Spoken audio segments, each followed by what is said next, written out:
So Heidi and Peter, they walked quietly, hand in hand, arm in arm, really, uh, to their hotel.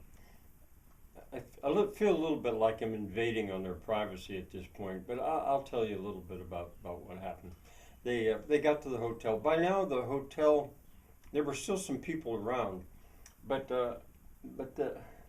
it was strange that it was fairly quiet. There was a room in the lower part where people could stay up later if they wanted to, but it didn't matter to them. They got their key. Oh, and I should say that those lights, it, people were warned. If they'd taken too long, they would have been stumbling around in the dark. Well, not quite. They'd leave a few of them on, but they didn't leave those lights on, those pole lights, and not all through the night. By about 11 o'clock at night, they turned them on. Uh, People wanted to get to the hotel, otherwise they could go by the road. But anyway, they went in. Now it was into the back of the hotel. In every case, you entered these hotels in the back, but it was all fixed up. I mean, that was a reception. They went in there and got their key, and they were acknowledged. Their luggage, they'd been told, was taken up to their room, and so up to their room they went. Oh, there was an elevator, but people didn't use it that much, really. But there was an elevator. They didn't use it. They went up the steps, and they went to their room. Now they hadn't necessarily gotten the best room in the hotel. They hadn't asked for it. It wasn't a bridal suite. Uh, it was a really nice hotel on the. Well, as you looked at the Alp, it was on the left side. See, there was just two sides. Well, I don't have to get. It was on the left side of the hotel, but facing the mountain. But they had a little porch that they could go out on.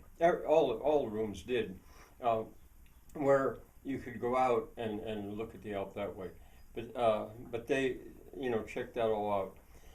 They only had one bathroom, and again, I said this was a 3-star hotel, and Peter said, "Did Heidi want a bath first?" And Heidi said, "No, you go ahead." So Peter went in and took a shower. I mean, it wasn't a big fancy thing. Meantime, Heidi, she sat out there on the porch, and then after a little while, came in and. While waiting, she was, staring at the Alp because she could still see that point of light up there that didn't seem to be moving, but there was the darker it got, it more stood out that there was this point of light, at least one, kind of right opposite him. And what did she think? I don't know. I don't know what she thought. It wasn't long before Peter came out. They hadn't unpacked or anything like that. They'd left, but he did have a bathrobe on, and he said to Heidi, "It's your turn. It's your turn, Heidi." So Heidi went in, and she was still wearing her wedding dress. Remember, it was knee length. She certainly looked like a bride, but a comfortable bride, and she took her wedding dress off and folded it up, or hung it rather, very carefully, and then took her shower. Now she took time. Actually, in her case, it wasn't a shower; she took a bath. But she took her time. She wasn't in a hurry. These two had waited all their lives, their short lives, at 22 years old. They'd waited all their lives for this moment. This night, and she didn't want to rush it. Neither one of them did. It was a brave new world they were going into.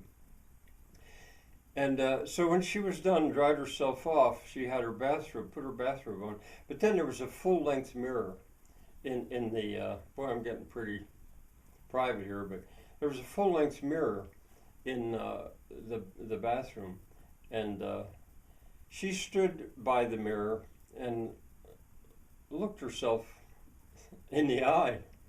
And then she dropped her undid her bathrobe and let it drop to the floor. And now she stood there, completely naked, and looked at herself, looked at her body. And she thought, I hope my body and myself will be pleasing to Peter. She thought more too, but then she put her bathrobe back on and went out into the bedroom where Peter had been looking out that window too, up at that point of light himself. And Heidi walked up to Peter and said to him, "Husband, will you help me to let my hair down?" It was still up in that French braid, you know. And Peter smiled and said, "Wife, it will be the greatest of honors and the greatest of pleasure to do so."